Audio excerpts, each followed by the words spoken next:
Good afternoon, everyone. I don't have a mic on. Is this on? Hello? Yeah, thank you all for coming. My name is Mark Mitchell. I'm one of the directors and co-founders of Daintree Capital. For those of you guys who don't know who that is, we're a benchmark, unconstrained, absolute return global bond fund manager, which is a big mouthful. What does that mean? It basically means we buy what assets we think are compelling on a good relative value basis and hedge them back into Australian dollars. So just starting off with a couple of quotes as well. We did our presentations independently. We obviously both like to start them with quotes. But the theme is the same. Forecasting is very, very difficult. And it's very hard to build a process around forecasting. So we don't do a lot of it. We look at people's forecasts. We don't pretend to think that we can forecast the market any better than anyone else. But there are other things that you can look at to try and build portfolios. There are always things that are going to happen, as Stephen alluded to. You never really know what's going to happen. There's going to be some unforeseen things, but there are certain things that you can talk to. This is sort of the concept of the black swan versus the gray swan. So these are sort of some gray swans, things that you know there are risks that are out there. You don't know when and if they're going to occur, how significant they're going to be, exactly the impact they're going to have on financial markets.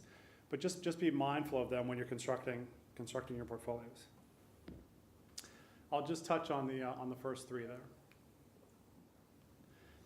So one of the things you'd all be aware of is that central banks have been very active buyers of risk assets since the GFC, and they have started to unwind the purchases of those assets, so we'd all be familiar with that. But what you may not be familiar with exactly how strong the correlation is between those asset purchases and risk assets. You can see the chart on the left. The dark blue line shows when central banks pull back their asset purchases, there is an immediate impact on equity prices. So in this environment, in an environment in QE, post-GFC, you have to be very mindful of what central banks are doing and what they're likely to do because it can have a direct impact on financial assets. And the chart on the right looks at credit creation. So I'm a fixed income guy, so I'm going to play up how important credit is, but it really does mean a lot with respect to what's happening to economies, the ability to purchase houses. As you guys are well aware what's happening here in Australia. The curtailment of credit has had a big impact on prices. So those things have a significant flow-on effect to the broader economy. The second point is just around China. I mean, everyone knows how important China is, but they are the second largest economy in the world. They're one of the largest trading partners for Australia. They have been slowing as well.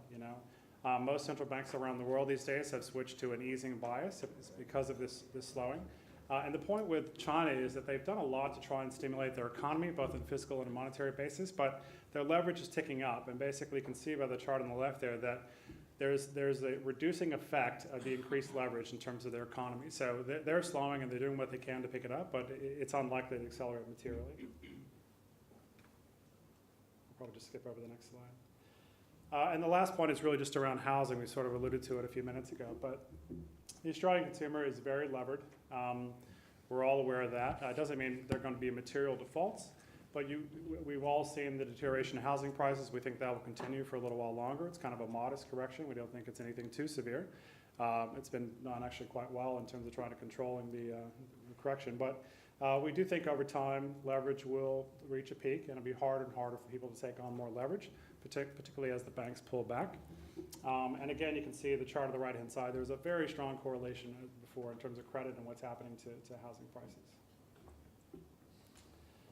So some of our themes, I haven't had a chance to go through all these in detail, but we do believe we're very late in the cycle.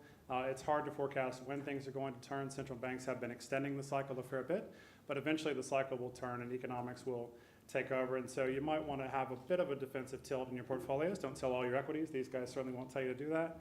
But just perhaps have something of a tilt in your portfolio because we are late cycle and the risks are increasing. Our particular fund is an investment-grade credit fund. We think it's quite defensive, has good defensive characteristics, and we call it a defensive alternative, so that might be something you might want to look at. And in terms of duration, a lot of people will use duration to try and hedge out their equity risk in their portfolio. It does make sense, but the yield curve is very flat, so we think there's marginal benefit for having too much duration, so probably keep your duration a little bit shorter if you are using it for a hedge against your equities. That's my 5 minutes, I think. Right.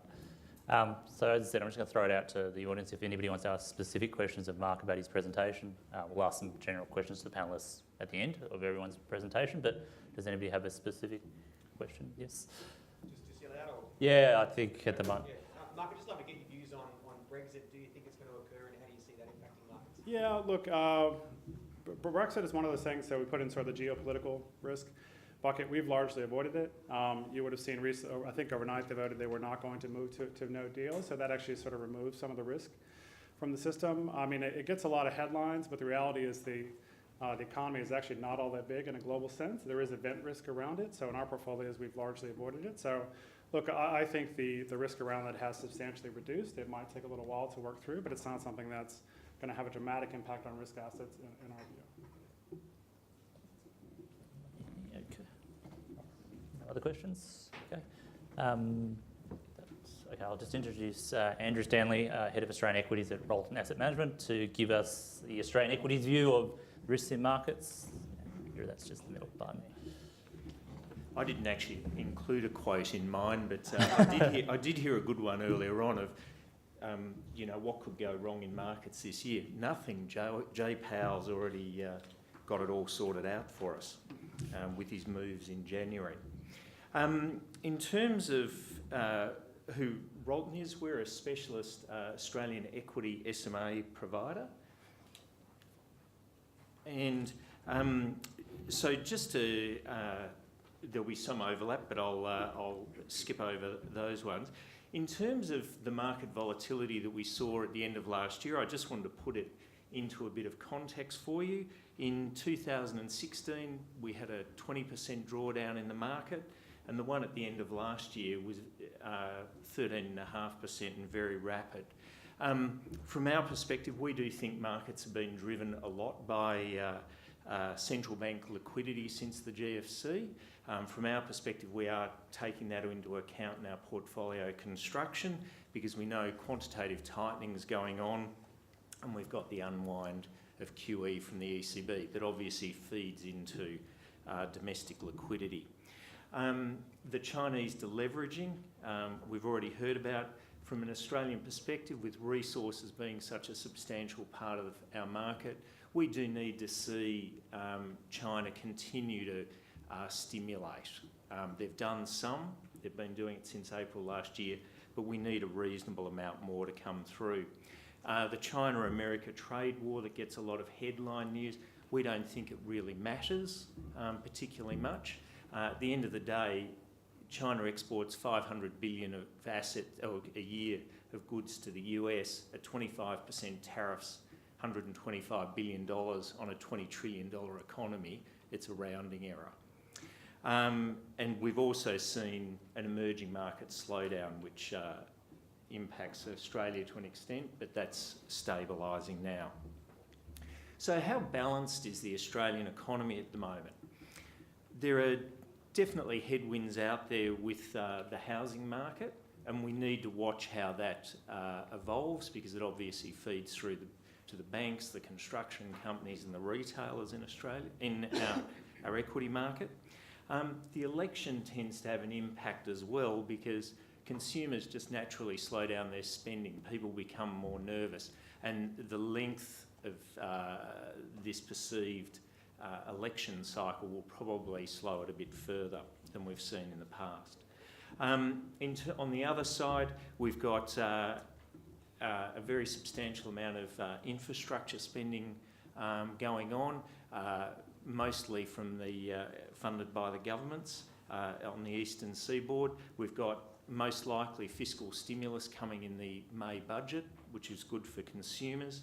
Interest rate cuts, not really expecting anything much there unless housing prices really take a sharper turn, albeit there is more concern rising around that at the moment.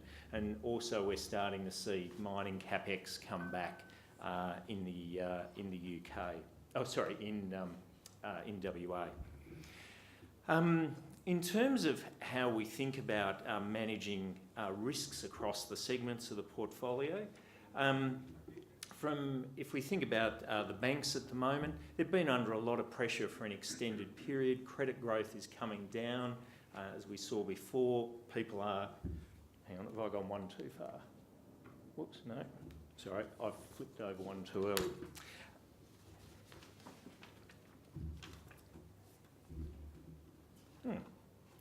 Sorry. In terms of the recent reporting season we've been through, look, it was a fairly muted reporting season. The industrial segments of the Australian market continue to be very expensive, as this shows. It's actually almost, or is as high as it was in 2007, and it's almost back at its, not far from its peak last year. Inflationary pressures are building in our system, so you've got to look at the moment for companies that can actually manage costs and pass through cost increases. Balance sheet risk is important, which is, and that's more important at this late stage of the cycle. What risk are people going to have?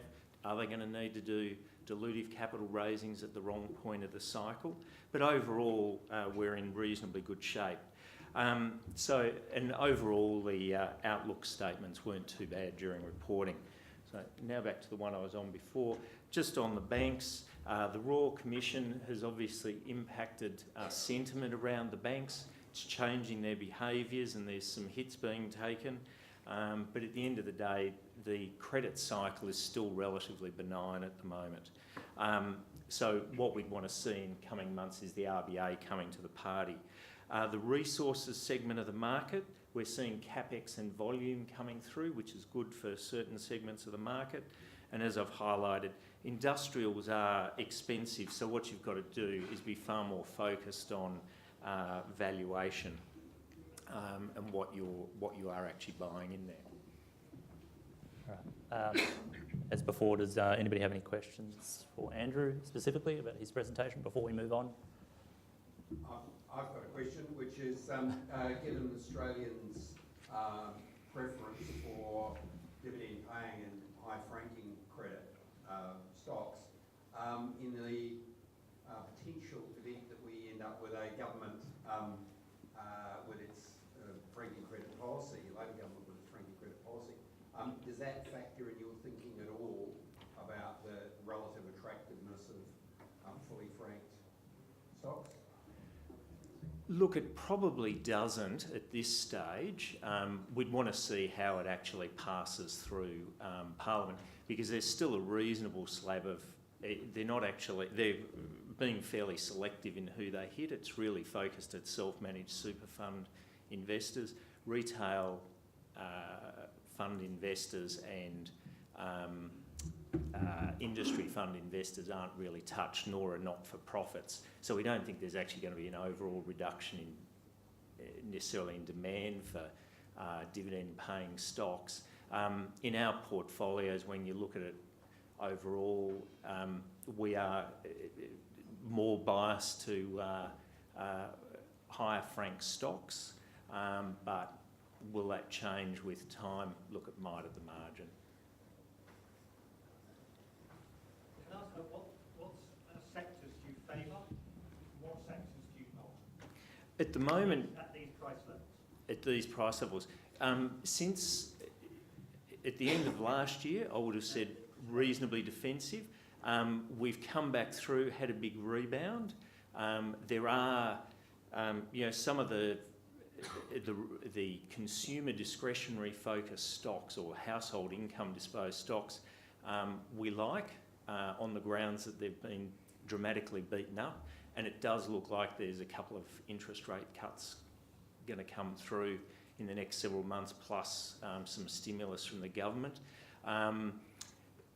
Otherwise, to talk sector by sector is becoming harder and harder. It's becoming more stock by stock at the moment, because valuations, as I highlighted before, are stretched in so many places at the moment. So we're very much we're not really that focused on the sector, we're more focused on the individual stocks at the moment and how they're looking relative to past history into the market. Thanks, Andrew. Now I'm going to pass it over to Patrick Noble, Senior Investment Specialist at Zurich Investments. He's going to give us the global equities view of the risk in the markets. This? Yeah, look at it. No. You want this?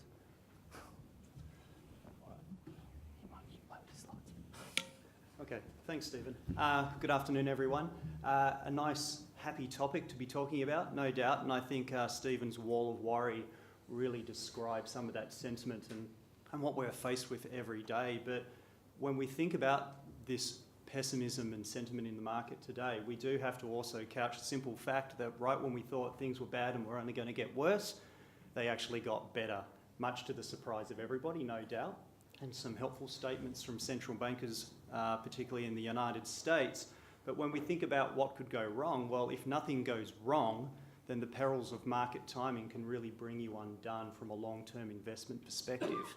If you sold out in December, only to see what happened in the first couple of months of 2019, you're probably going to be pinching yourself or a little bit disappointed with the return of your portfolio. So what could go wrong?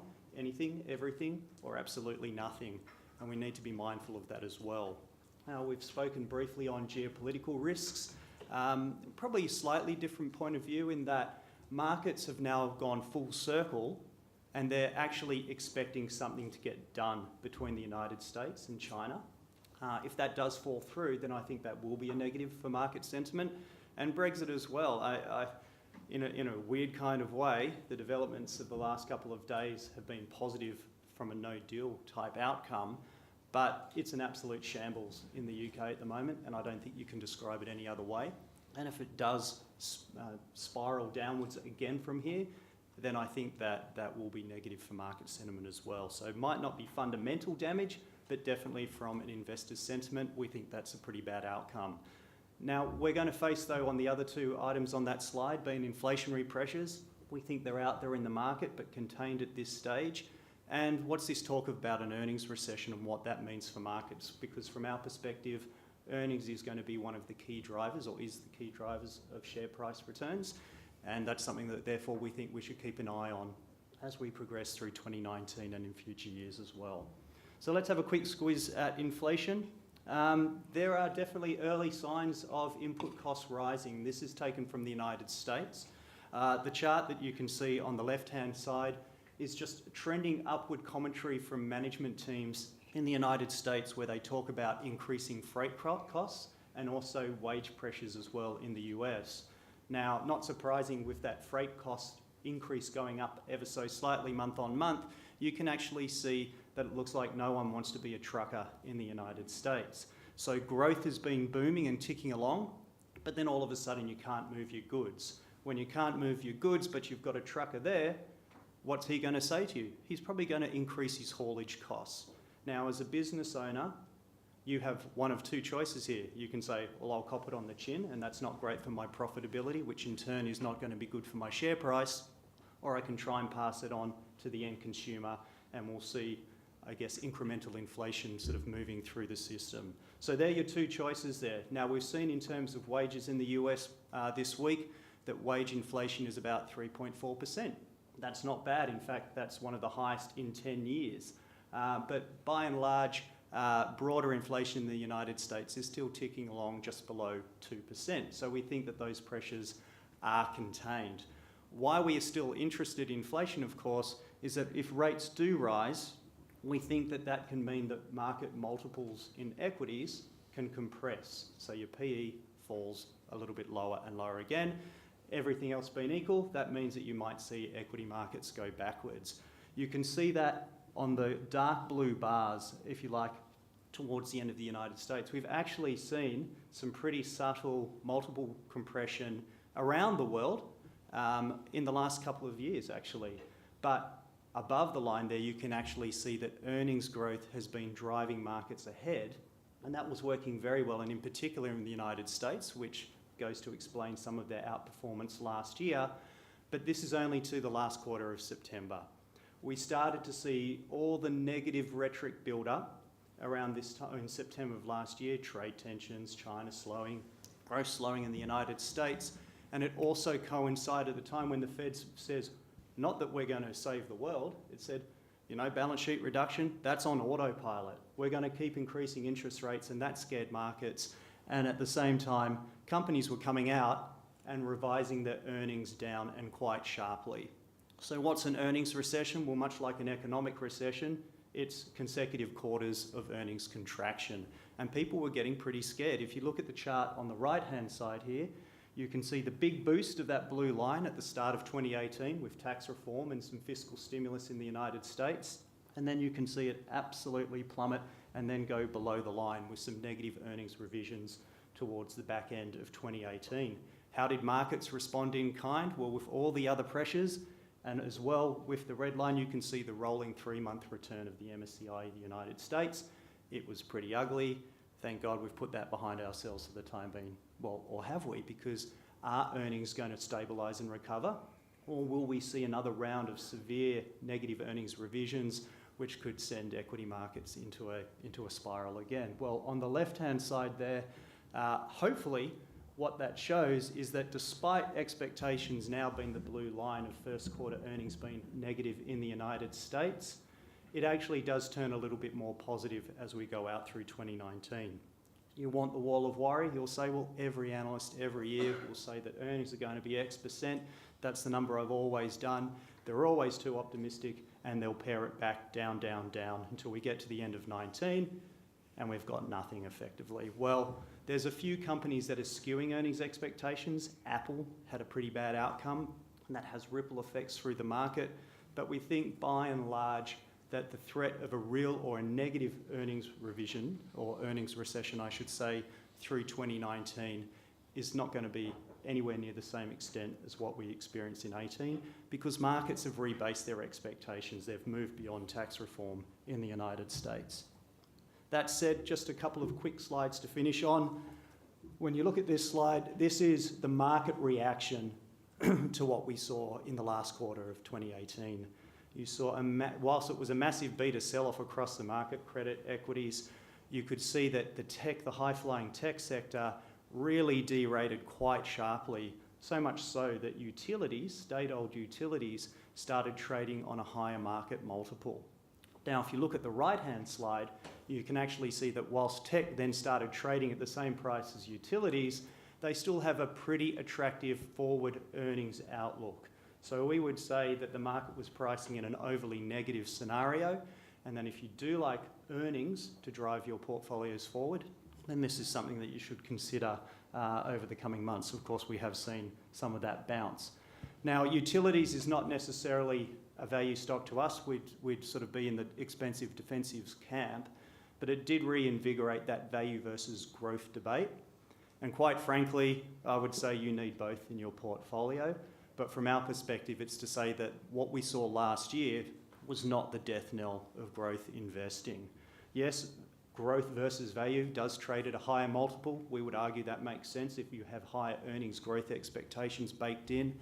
But when you adjust the PE ratio for that expected growth rate, which is the chart on the bottom, the PEG ratio, you can actually see that the premium of value versus growth is not really that large. So there is still good opportunity in growth stocks. So if you don't think that there's going to be an earnings recession, you can still believe that while growth expectations moderate, both economically and from a fundamental perspective, that there are some good opportunities out there. Look for good revenue visibility, look for good balance sheets, look for low leverage. We think that makes sense in the current environment.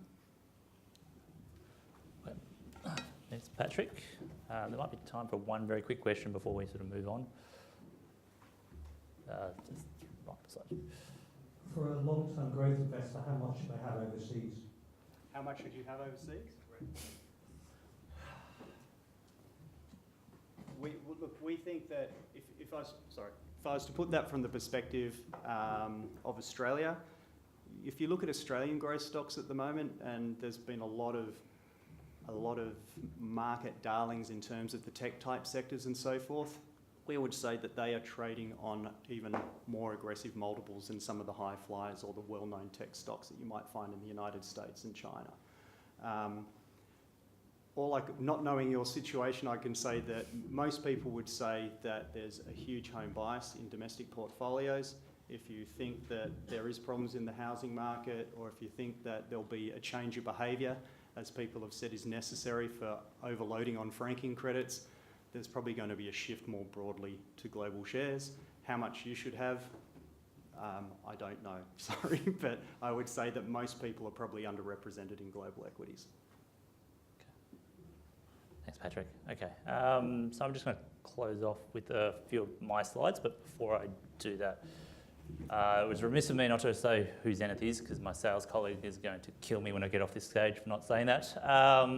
So Zenith obviously is a research house, but we do provide consulting services to advice practices about building portfolios, and in particular we're in managed accounts quite heavily and sort of providing that consulting portfolio construction advice to actual advice practices.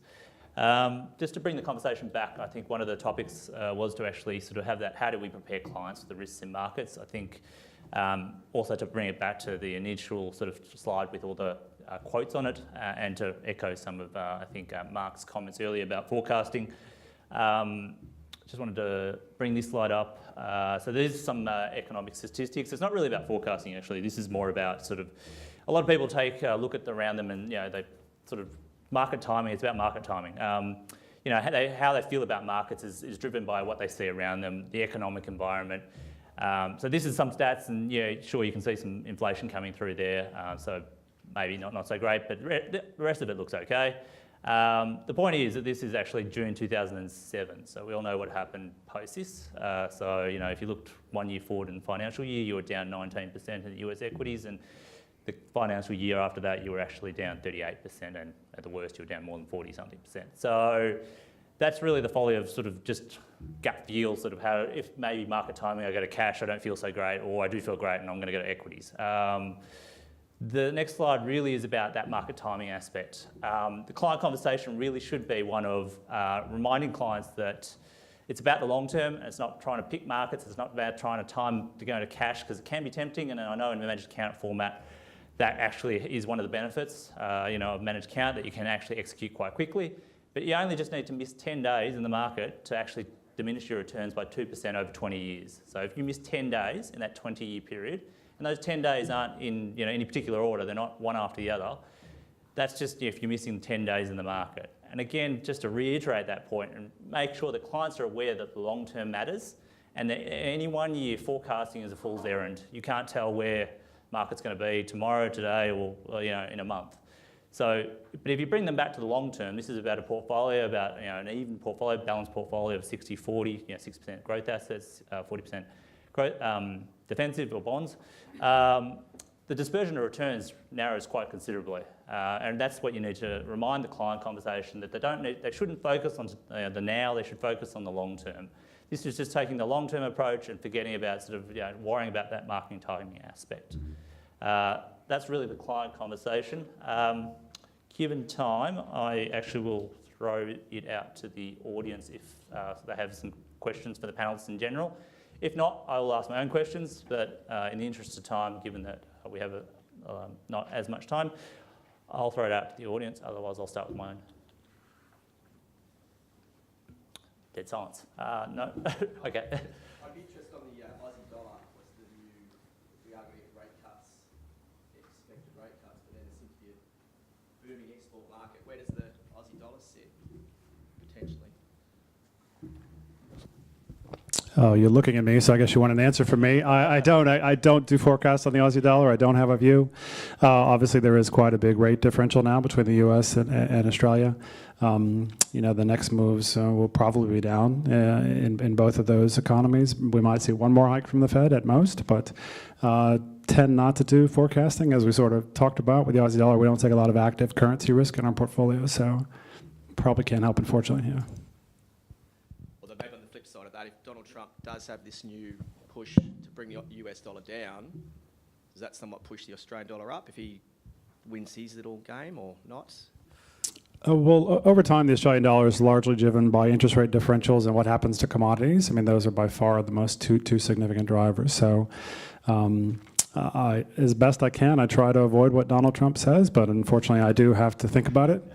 We have 2 more years left. I have a countdown clock on my desk, just sort of waiting for that to all end. But look, obviously, the most significant thing with him was the tax cuts, which he has already passed through. I think trade resolution with China is actually, I have to give Donald Trump credit for that. It's probably the one positive thing I could point to. There has been some intellectual theft there and forced transfers of technology that need to be addressed. So that's actually probably a good thing. Beyond that, I do struggle to see, what he's going to do that's going to have a significant immediate impact on markets.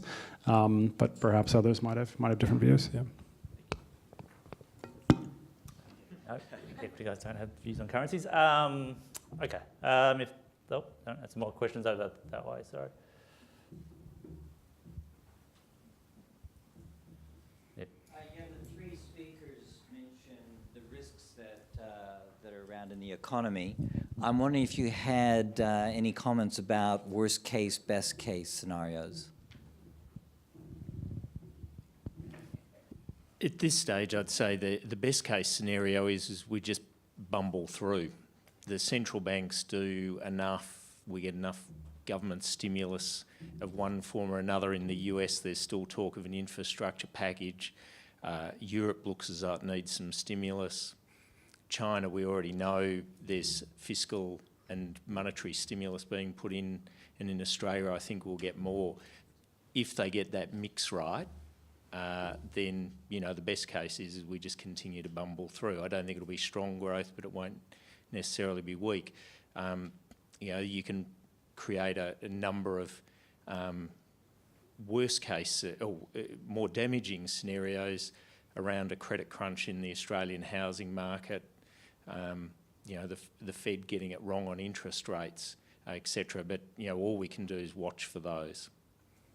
It's hard to position much in advance. We've got indicators we watch, but not much more than that. Somebody else?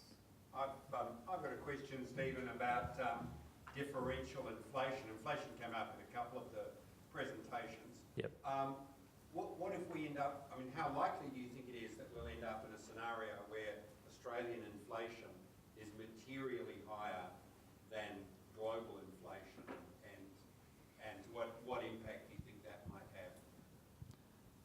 I might defer this to the fixed income guy, to be honest, rather than take the question of active. Let the active manager take that question. Patrick has to speak soon. Look, we're not particularly worried about inflation as kind of a motherhood statement, that we think the world has changed quite significantly. In the 80s and 90s, there was significant inflationary pressure, but the inflation hawks and Volcker and other largely got that under control. We think in general, inflation is much more subdued and will likely stay subdued. So when you're talking about differentials, you're probably talking them in a relatively narrow range. Markets have changed. You have much better mobility of labor, those types of things. Oil prices are lower. It's a different environment now, so we're not particularly concerned about inflation. And again, we don't really make forecasts of inflation differentials. It would be hard to see a material difference. You probably are going to have more inflationary pressure in the U.S., but obviously they've been hiking rates, so they're probably working to get that under control. But probably the biggest risk that people don't talk too much about, and starting to get a little bit of airtime, I don't want it to get airtime, but it does, is around MMT and what happens if the Fed does sort of change their approach. I'm not sure if you're following it closely, but they're talking about changing their approach to allow inflation to drift up a little bit rather than having sort of a hard limit, having a bit more of an average. That's something they'll be talking about over the next probably 6 to 12 months. If that does occur, they will probably, to the point, allow it to drift up a little bit, and you might see more of a differential.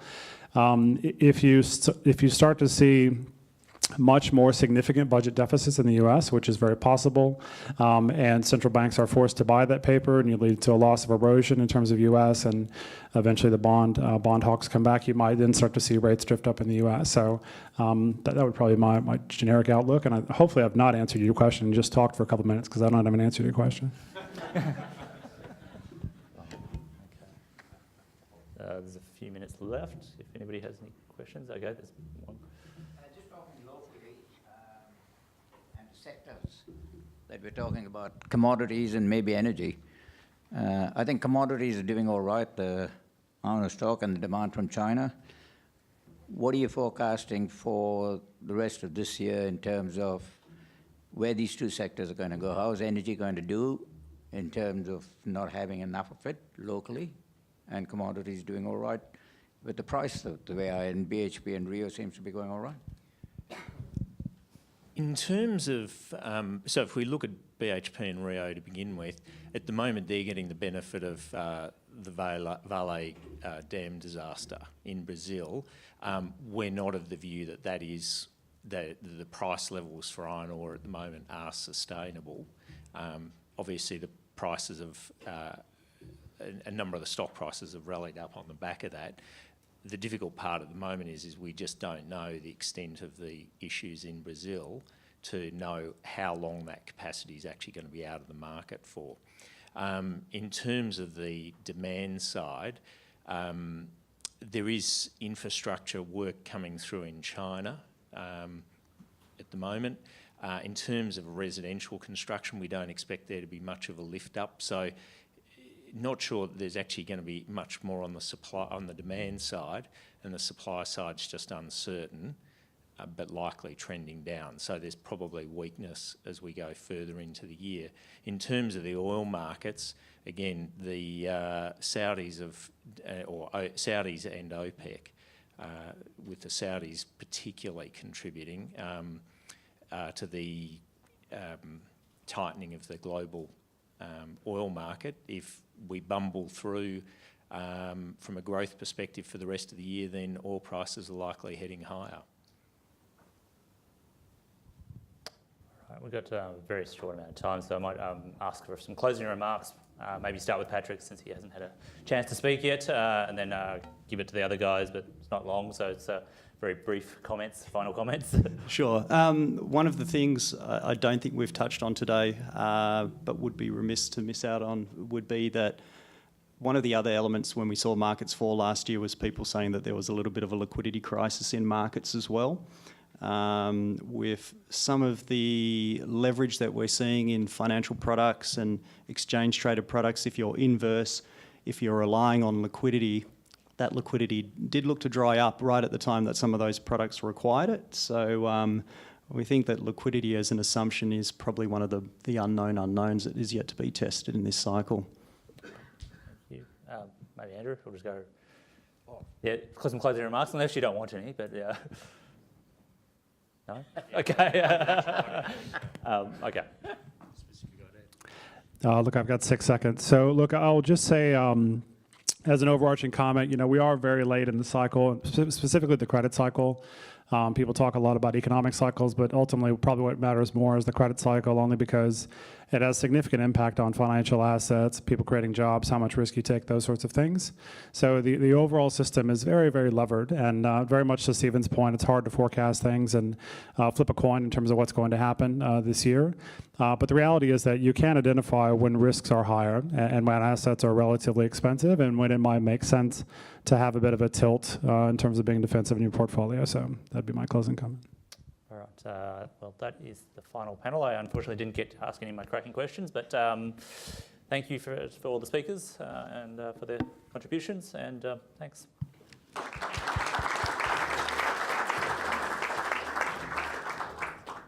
Thank you, Stephen, Mark, Andrew and Patrick. I think more than anything, the underlying message of the panel was be vigilant without necessarily trading to the risks that are out there. So let's talk business models, SMAs, IMAs, UMAs, who does what?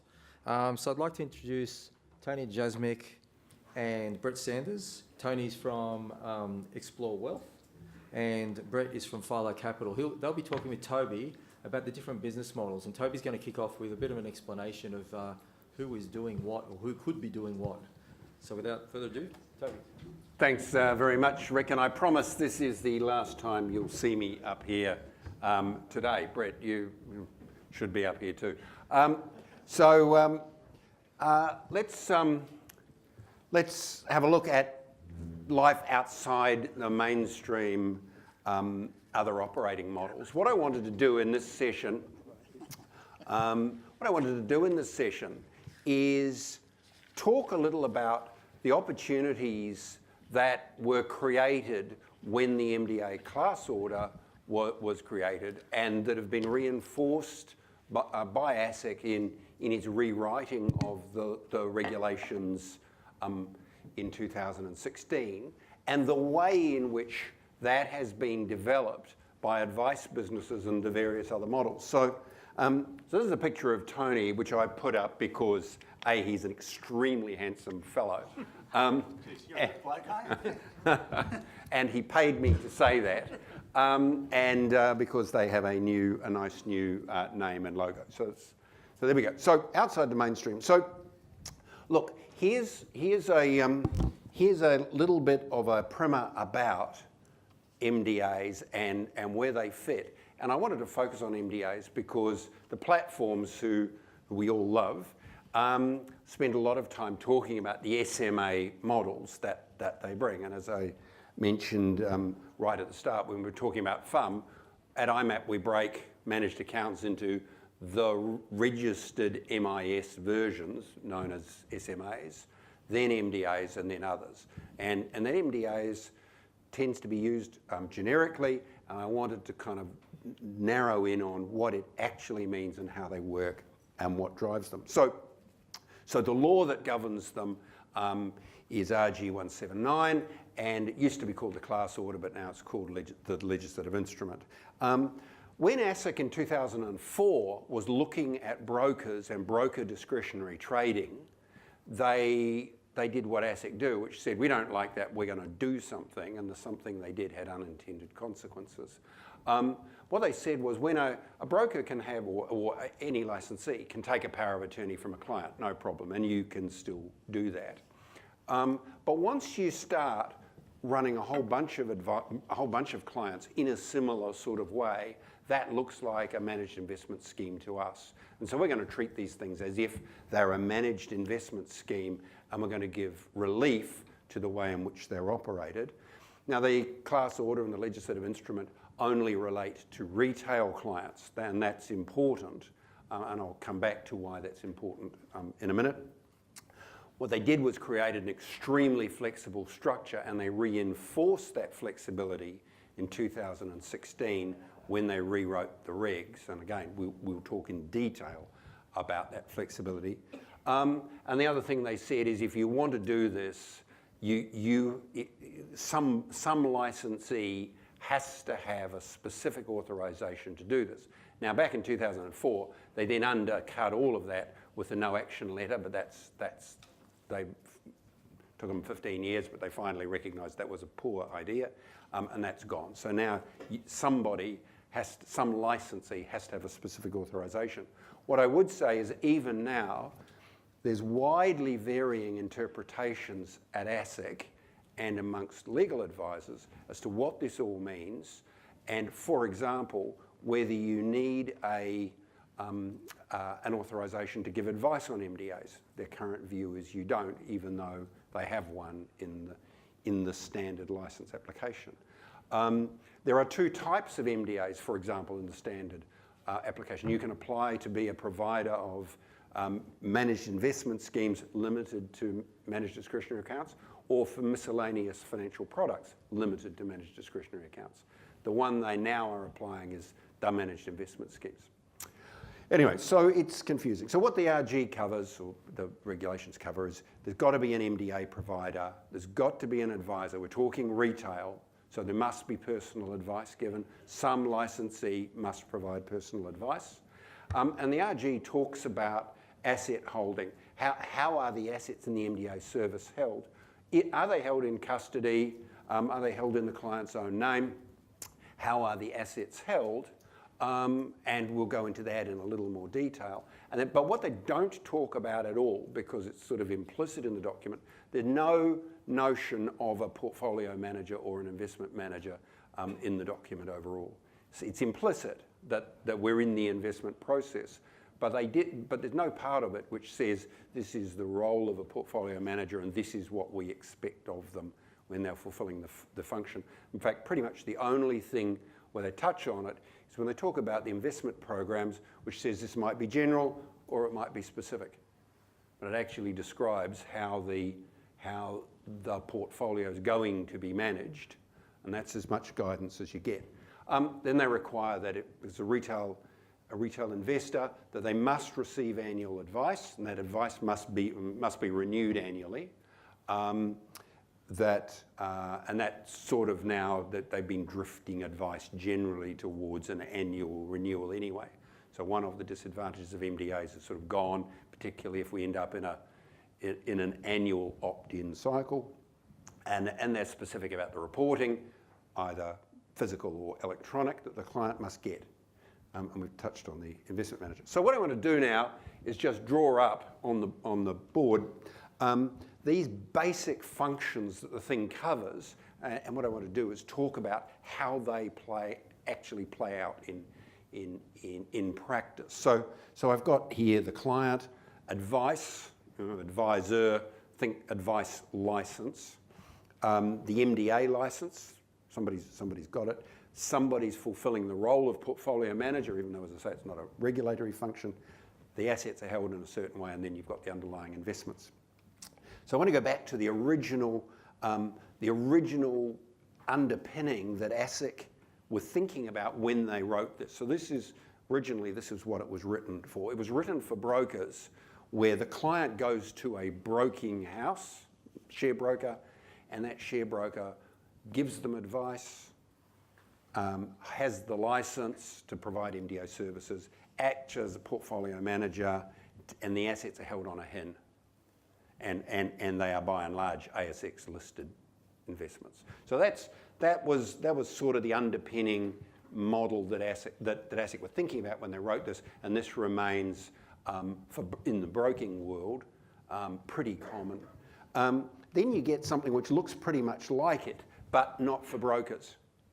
And so, for example, Elston would look at this diagram and recognise their business model in this. Client goes to see somebody like Elston who has the licence, provides personal advice, acts as a portfolio manager, but typically isn't using a HIN, is using some sort of administration. I've called it platform here. It might not be the Elston model, but typically held on platform. And now we're starting to see a broadening of the investments menu. And I've just listed ASX and funds, but we're now seeing administration actually done as a specific function and a broader range of investments. So this is, there are 200 MDA authorizations out there, and many would run like this. So some licensee both provides advice, acts as the MDA provider. There are their own portfolios, and we spoke a little about how portfolios are constructed, and an ASIC recognises that they might be held on a platform. Then I want to talk about the model then called specialist provider. So this is a model which Tony's firm, which I was then involved with, built in 2004, where you say, okay, well now I've got a client, and as a licensee, we're going to be the MDA provider, and we're going to provide the administration, and that's going to give us a spread of investments, and we'll talk about the spread. But we're not the advisor. We're not related to the advisor, and we're not the portfolio manager. And the dotted box just shows that commonly they might be the same organisation, or as we saw with Tom and Damien from Praemium, that Praemium SMA, of course, but with Tom, that portfolio functions being fulfilled by, under the direction, if you like, of the advice business. So this is where we've now separated advice from the MDA provision. And the final version I want to look at, and disclosure of interest, Brett and I have an interest in a business which looks like this. So in this case, the advice business currently running on a platform says, okay, we are a convention. This is a conventional advice business. We've got clients. We run on platforms. We use a range of platform-specific assets. What we want to do is move to an MDA model, and again, we want to be in control. We want to either provide or be in control of the portfolio management, and to do that, we're going to work with an MDA provider. So these are the four, and I've simplified here, but these are the four basic models which we're going to talk about today, which grow out of the flexibility that the MDA class order provides. So the broker model, where it's essentially the traditional broking discretion. the in-house advised model where one licensee is doing pretty much everything, the specialist model, and then the third-party MDA provider. So having sort of put that in so having tried to put in context the options that MDAs give rise to in today's world, I'm then going to start with Tony to talk about which of these represents your business model, and then Brett, the Philo model, and then we'll kick on from there. Thank you very much, and good afternoon, everybody. Look, we're clearly the specialist model there, where we provide a whole full-service offering, where we hold the MDA operator licence, and the advisory group runs their own AFSL licence, and they essentially back into the back of us. And we then appoint an investment manager, and they go and build the portfolios and run those portfolios. So really it's a full service model, but we also have the ability to unpack our model. So if somebody wants to come along and say, look, I only need your MDA operator, I only need your MDA operator licence, or I only need your administration capability, we can do that as well. But our primary line of business is the specialist model that was articulated earlier on. Brett, what about the Philo model? Thanks, Toby. So we're the one on the far right, the third-party MDA, which is cleverly disguised behind Toby's knee. Oh. But our model is essentially an alternative to a licensee who says, I'm licensed to provide personal advice. Do I want to take that extra step and get an MDA provider's authorisation? And they look at the costs and risks associated with that and say, well, maybe I could use a third party to step into those shoes. So different to some of the other models, we're not a platform. We don't run the administration. Our service runs over the top of a normal regulated platform. We're doing a lot of work with Panorama, for instance, at the moment. So that would be an example. We're not the portfolio manager. Our clients appoint their own portfolio managers, or they ask us to appoint their chosen portfolio manager. So it might be an asset consultant from the market. It might be that they have some internal competencies as well that they can apply to that task. So it's a model where we're really providing the licensing and the operations around the rebalancing of portfolios, but not a platform, not an investment manager, and people sort of tap into it in that way. So let's talk about MDAs generally compared to the SMA approach. So we love at IMAP, we love SMAs, and we love the integration that they bring with platform operations. We saw Affinity here earlier on today saying that although they use Lisa said, although they use an MDA already, that they're thinking about developing SMAs as well. So let's talk about the differences between SMAs and MDAs and the strengths which we see in either model. And I'd welcome input from the floor for SMA champions as well.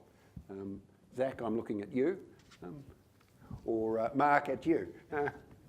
Or Harbour, or Net Wealth, we love them all. So let's talk about MDAs and why why an advice business might use an MDA. Right, sure. So key difference, first of all, an SMA is a registered scheme, so there's a PDS involved, whereas Toby talked about the regulation for MDAs, that legislative instrument. It's a contractual basis. There is no PDS, and quid pro quo for that is it must be sold with advice. So whilst you can have an SMA sold under a PDS where you can say to the client, here's the best portfolio for you, and come back and see me when you need some extra advice, and that can be pretty relevant for smaller clients where they may not be wanting to shell out for regular advice. You can't do that with an MDA. With the MDA, you have to say, and I will see you within a year. Because we have to update the advice to make sure that this service is still appropriate for you. So PDS for SMA, no PDS for MDA. Does it make a difference, or is that, is it just a regulatory thing? In my mind, it does make a difference. I think with an SMA approach, at some point in the relationship, a shiny document, slides across the table, and it's, sign on the bottom here. And so I think there is more of a sort of a product buying behaviour, a product selling behaviour that becomes implicit in that. An MDA as a contract, there's a lot of flexibility about the way you put them together, and it has a bit more of a service flavour to it. And so I think that, it's an important distinction. Now, obviously, how you put them together, how you position them with the clients, that will vary, and that's, again, to some extent, part of the beauty, as I see it, of an MDA structure. You have a lot of flexibility in how they're put together. Tony, you've been managed, or now Explore has been in this MDA business for longer than almost anybody else. What's your experience been about why an advice business would choose this structure rather than a platform-based? I think it purely comes down to compliance and transparency. I think, the fact that an advisor has to provide a client with an SOA every 13 months is actually a bloody good thing. I think, in the current world that we live in with the Royal Commission and everything that's happened, if you're a financial advisor and you're sitting in that hot chair and Rowena Wars asking you questions, you better know what the hell you're doing. And I think if you ask yourself that question and go, am I running my business in the right way? Am I getting good client outcomes? Am I providing the transparency of fees and disclosures and so on? And if you could sit there in that Royal Commission chair and walk away with a clean slate, then I think you're doing well. And I think an MDA type of solution probably provides you the ability to do that. For 16 years of my life, for the SINs, I worked at Macquarie and on the RAP side, and RAP's a terrific product. I was a little bit sceptical of MDAs until I joined Managed Accounts, and we rebranded to Explore this week. But the transparency is the really important bit, and I think we're in a new world, and the Commission and I think one of the things to come out of it, out of the Commission, is the regulator is going to have far more tougher teeth than it had before. And you've got to sit down as an advisor and you've got to explain to the regulator or to the Commission, if there's a future one, why you're doing what you're doing. And I think that's the real issue here, is an MDA provides that utmost in transparency, and the fact you're providing an SOA every 13 months is good. Now I'm conscious that there's a vested interest on the stage here in the MDA space, so I'd welcome input from the SMA providers at this juncture to see to defend the mainstream way of doing things rather than the out of the mainstream way. So anybody who wants to speak to the benefits of SMAs. Let's not speak now or forever hold your peace, but... Hi, I'm not actually a provider of either, although I do deal with both models, MDA and SMA. I guess there was a bit of talk about MDAs having more of an advice flavour and SMAs having more of a product flavour. I guess what I'm most interested in is how does the regulator view it? So there is talk that an MDA is a product, even though it's a contractual obligation, just the same as an SMA is. So at the end of the day, we can all have our opinion about what we're doing and how we're best going to satisfy our own interpretation of the way things are moving forward. But I'm just wondering if there's been any comments from the regulator about whether they make a distinction in that regard. I deal with the regulator a bit through IMAP, and so I can only tell you what my experience of dealing with them might be, which is that they currently have a project in their corporate plan, which they published in the third or fourth quarter of last year, to review. And I think that it's MDAs and platforms. So in their mind, they're grouping these managed accounts in a general sense. And I know a number of the participants in the room received a questionnaire from of both flavours, or all flavours rather. Received questionnaires inviting, a kind of discussion. So I think the long-winded answer to your question, Glenn, is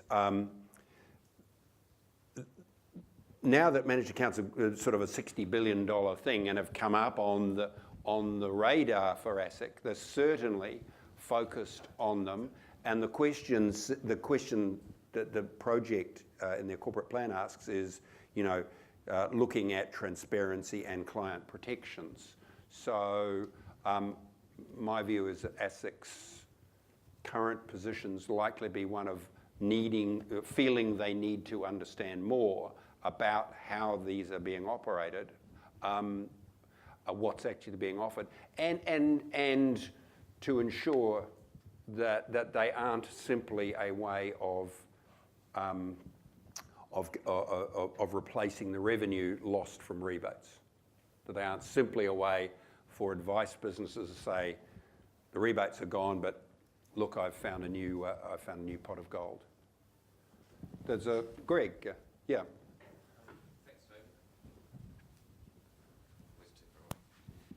Hi, I'm from Hub24. I guess the comment I'd make there is that we're pretty agnostic. We think there's multiple ways to achieve these outcomes, and I think dealing with people like Alan Kenny and the like from IMAP, they can be MISs, they can be MDA structures, whatever you really want to run, as long as it's within the legal realms. And I think an attribute of contemporary platforms these days is to actually be able to support multiple views. And we saw that in both the Praemium and Mason Stevens' presentations, platforms saying we see both of these as options that their administration. It's one of the reasons why I've shown administration as a separate layer here. Let's move on there. So, other questions? No, well, let's move on then to talk about why an advisor would. So we've got in this diagram we've got effectively two advice groups who have an MDA on their own license, and two models where there's a separation between advice and an MDA license. Why would an advice business either prefer to own the MDA or prefer to work with a partner? Well, I think it's fairly simple. I think at the moment to get an MDA authorisation on your licence is an onerous thing to do. There's also talk about MDA operators having a certain level of NTA, up around $5 million, and that's going to rule out a lot of people. And also people sort of say, look, it's not their core competency. If you can outsource that to a third, to a provider, whether it's us or Brett's business, you can do that. And I think that's the beauty of the model. And if I can just say one thing that my dear friend Greg over there was saying, I think you're right, but I think one of the problems we have, Greg, as an industry is I think we're confusing the market with all the different acronyms and names and SMA and UMA and IMA and MDA and all this sort of stuff. And I think we're not doing ourselves a service as an industry because we're confusing the advisors and ultimately we're confusing the clients. And we're actually talking about the same thing. So it's just the legal structure at the end of the day, but the outcomes are similar. So I think that's something we, as an industry, should be looking at is how do we tighten that up, because I think we're confusing a few people out there. Yeah, my thoughts aren't too much different on why someone would do it. Look, if you're a $10 billion business, you're probably going to do it yourself. If you're somewhat smaller than that, then you've just got to weigh up the cost of the capital that gets poured into creating a structure and managing the compliance obligations and all the rest, and deciding whether that's the most efficient use of your capital and the most efficient use of your time. And I think, one of the themes that we're seeing across the industry at the moment is people thinking very carefully and deeply about what am I good at in my business and what is it I'm going to hang my hat on. And sort of 10 years ago, we all sort of talk about financial planning as being a cottage industry, and this sort of sense that an advisor would wear multiple hats and carry out multiple roles. But I think what we're sort of seeing at a macro level is almost a form of sort of Taylorism rolling through the industry, where it's sort of industrialising and our processes are becoming more industrialised, and what we're wanting to do is to link experts in specific functions together in coherent processes, and that you get a scale benefit, you get a reliability benefit, and you also start to quarantine risk, so that operating risk for financial planners is pretty significant. I've been involved in a number of those businesses, and in some of them you're writing big cheques every year for failure to act errors and things of that nature. So part of the managed account proposition is to say you don't have to leave that risk in your business. you can outsource that risk and somebody else can bear that risk for you as part of the service. So I think it's saying much the same thing as Tony. It's a risk management issue, it's a specialisation issue, and making sure you have real focus in your business. And if you choose not to do it, then using an external expert for something like that can be helpful. We heard Kelly earlier on, I think, talking about Kelly Power, talking about her view of the platforms, so the colonial view of the platforms, that they would become, the way in which the infrastructure of specialist providers was held together. So in a different perspective, I think that view starts to look like this view. But we'll see technology and operations and investment management and advice become an ecosystem held together by by technology or legal structures. It's one of the reasons why in IMAP we think about technology and legal structures, because those are actually the two things that bind the whole process together. Yeah, right. Sorry. Yes. Yeah. Hi, Wayne. Yeah. Sorry, I know almost everybody. Could I have comments from the two speakers up there about conflicted remuneration and how advisors, organisations who are in MDAs referring clients to their own MDA and getting paid from the MDA, what are the solutions around that? Well, just before I let Brett and Tony pass on, the last session today on best interest, Simon Carradis is actually going to address that specifically from a legal point of view. So we are going right there because it's important. So let's talk. So over to you guys. Brett's going first. We just did rock, paper, scissors.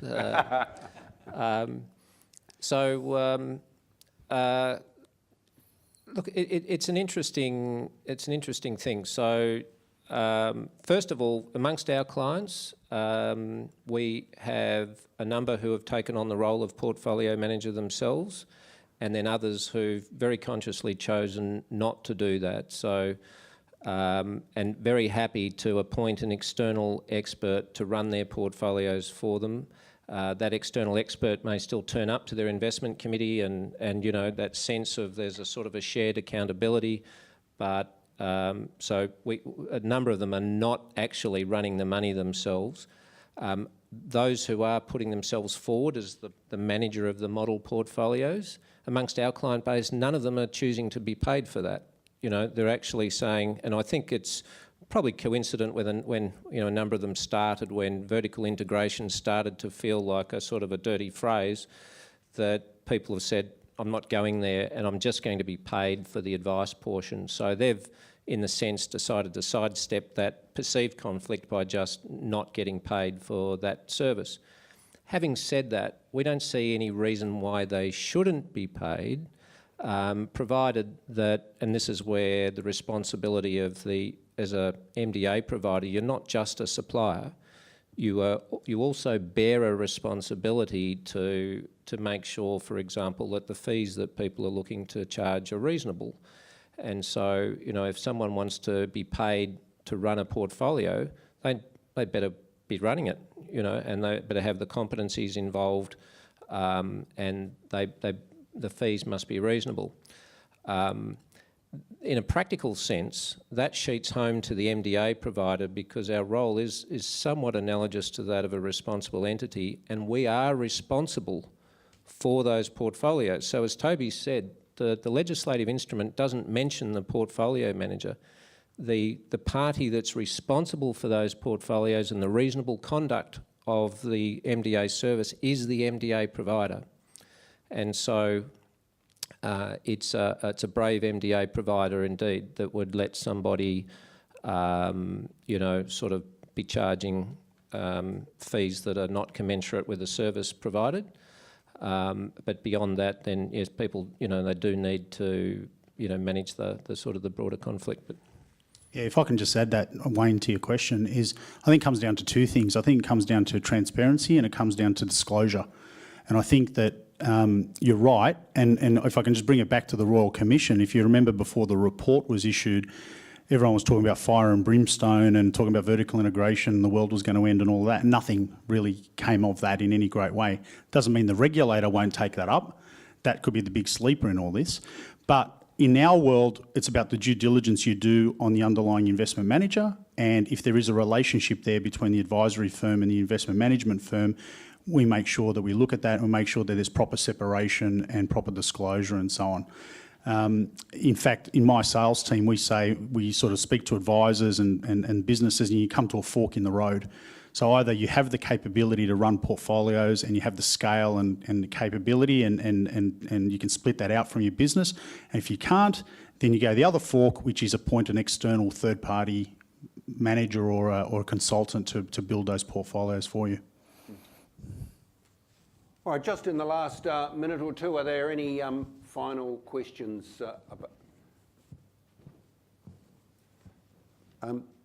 All right, well, look, thank you very much for your time. Tony, Brett, thank you. Please join with me in thanking Tony and Brett.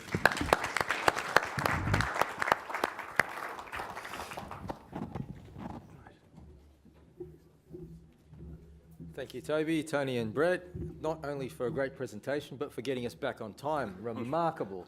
Okay, we'll just have a short afternoon tea here out for the bell, and we're coming back with a discussion about value and price. Thank you.